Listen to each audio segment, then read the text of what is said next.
So, congregation, let's return to the book of Mark this morning, and we are in chapter 9.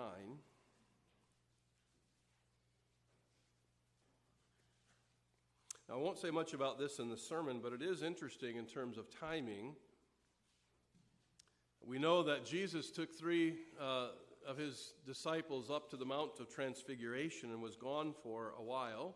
I'm not sure exactly how long, some hours at the very least.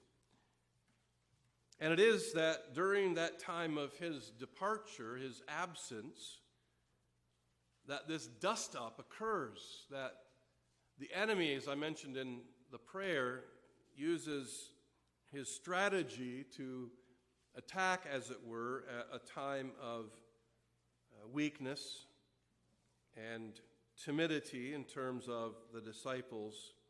That's sort of behind the scenes, and so ponder that and think about that as we have the text in the sermon this morning of how the enemy often comes in at a seeming time of weakness to level his attacks. So, congregation, to the Word of God this morning now, we are in Mark and chapter 9 and at verse 14.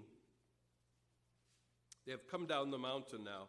When they came to the other disciples, they saw a large crowd around them and the teachers of the law arguing with them.